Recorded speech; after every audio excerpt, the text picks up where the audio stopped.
Assalamualaikum warahmatullahi wabarakatuh. Sahabat sejuta kisah, kembali lagi kami hadir bersama Anda. Seperti biasa kami akan menyuguhkan cerita-cerita misteri. Kesempatan kali ini kami akan berbagi sebuah kisah misteri yang berjudul Penghuni Kamar Pojok. Sudah hampir 2 tahun saya menempati rumah kos ini, tapi tidak pernah sekalipun mengalami hal-hal aneh, apalagi yang berhubungan dengan klinik. Sampai suatu ketika, kamar pojok di sebelah kamar saya kedatangan penghuni baru. Namanya Mbak Eka. Dia senior saya di kampus, hanya saja beda jurusan. Mbak Eka pindah ke kamar pojok sebelah kamar saya yang sempat kosong selama 3 bulan. Rumah kos saya tidak seperti kosan lain yang memiliki banyak kamar. Bisa dibilang, rumah kos ini lebih terlihat seperti rumah kontrakan yang hanya memiliki 3 kamar tidur dan 1 kamar untuk gudang. Kamar saya bersebelahan dengan kamar tidur Mbak Eka, sedangkan di depan kamar saya adalah kamar teman saya, Mega. Sebelah kamar Mega yang juga depan kamar Mbak Eka adalah gudang-gudang barang ibu kos yang tidak terpakai. Kebetulan ibu kos punya rumah tinggal lain, sehingga kos saya ini hanya dicek rutin tiap pagi saja. Setelah itu beliau pulang ke rumah yang jaraknya cukup jauh dari daerah kos saya. Jadi, kos saya terasa sepi karena hanya dihuni 3 orang. Saat langit perlahan berubah menjadi gelap dan mulai terdengar adzan maghrib berkumandang, Mega yang sedari siang belum makan, buru-buru mengajak saya keluar mencari makan malam dan cemilan. Karena saya dan Mega beragama Nasrani, kami tidak sholat dan akhirnya memutuskan untuk keluar sebentar. Saya pun berpamitan ke Mbak Eka yang pada saat itu hendak mengambil wudhu untuk sholat maghrib. "Mbak, aku pergi dulu sama Mega ya, mau cari makan. Mbak mau nitip?" "Enggak deh, hati-hati ya," sahut Mbak Eka sambil menyalakan keran. Sebenarnya saya tidak memiliki firasat apapun pada saat meninggalkan Mbak Eka sendirian di kos, karena kami semua sudah terbiasa tinggal sendiri di kos dan tidak pernah ada kejadian apapun. Setidaknya sampai saya dan Mega pulang setelah membeli makan malam, saya dan Mega menemukan Mbak Eka pingsan di kamarnya dengan masih berbalutkan mukena. Sontak kami berdua membopong Mbak Eka, kemudian membaringkannya ke kasur. Saya mengambil minyak kayu putih dan mencoba menyadarkan Mbak Eka. Setelah sadar, Mbak Eka langsung terkejut. Raut wajahnya tampak ketakutan dan kebingungan. Saya pun menjelaskan kalau saya dan Mega menemukannya pingsan di lantai. Mbak Eka pun mulai bercerita apa yang dialaminya sebelum pingsan. Sesudah mengambil wudhu, Mbak Eka sholat maghrib seperti biasa. Karena sudah menjadi kebiasaannya mengaji setelah sholat, sehabis sholat, Mbak Eka tidak melepas mukenanya dan mengaji sambil duduk di atas kasurnya. Setelah selesai mengaji, Mbak Eka merasa ada sosok menyerupai manusia tinggi besar di belakangnya.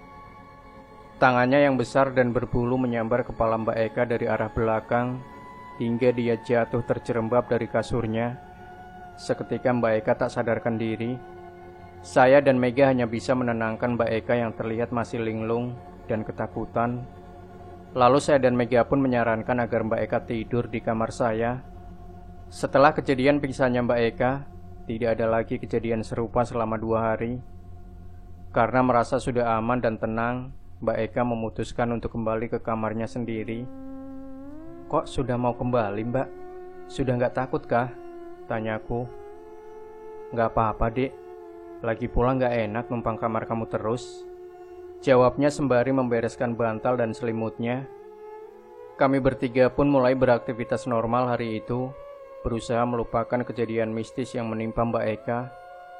Tapi aktivitas normal itu tak berlangsung lama. Baru beberapa jam saja ketika Mbak Eka kembali ke kamarnya, gangguan itu terjadi lagi. Saat saya dan Mega sedang nonton drama Korea di kamar saya, tiba-tiba ada suara benturan keras di tembok yang menjadi pembatas kamar saya dengan kamar Mbak Eka. Saya pun mengira kalau Mbak Eka sedang memindahkan lemari baju. Saya pun cuek saja. Lalu selang 5 menit kemudian, ada suara benturan yang lebih keras lagi dari kamar Mbak Eka. Saya dan Mega yang khawatir langsung mengecek kamar Mbak Eka. Tapi ternyata di dalam kamar tidak ada orang. Kami berdua heran dan mulai ketakutan. Pada saat yang sama, Mbak Eka menyapa kami dari arah kamar mandi. "Dik, ngapain diem di depan kamarku?" tanya Mbak Eka keheranan karena saya dan Mega membeku di depan pintu kamarnya. Mbak Eka dari tadi di kamar mandi, nggak di kamar?" tanya Mega tergagap.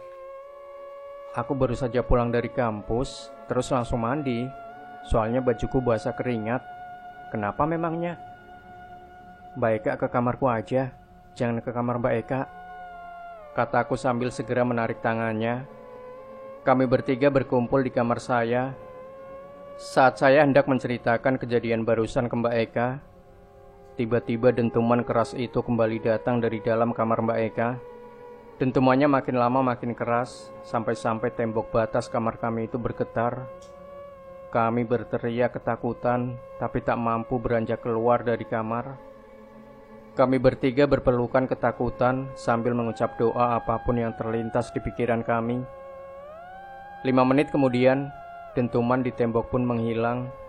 Terdapat jejak kepalan tangan besar di tembok pembatas kamar saya dan Mbak Eka.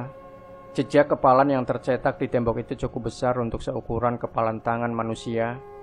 Saat keberanian kami bertiga perlahan kembali, kami pun langsung berhamburan keluar rumah. Kami bertiga berpencar ke kos teman kami lainnya, karena kami bertiga tidak ada yang berani tidur di kosan itu. Esok paginya, kami menunjukkan bekas kepalan yang tercetak di tembok kamar saya kepada ibu kos.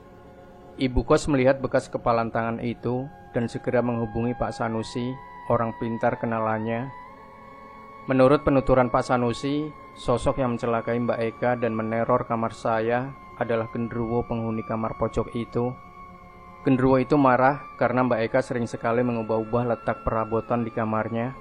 Terlebih lagi dia marah karena Mbak Eka menyimpan pembalut kotor di kamarnya. Mbak Eka memang tipe yang selalu menampung pembalut bekas pakainya di kantong plastik, sampai setelah ia selesai menstruasi, barulah setelah itu dibuang.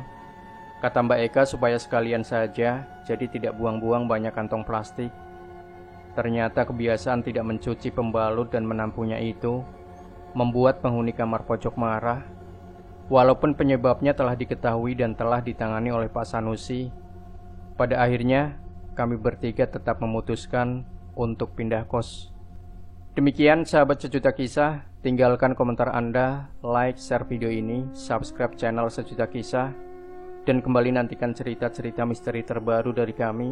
Wassalamualaikum warahmatullahi wabarakatuh.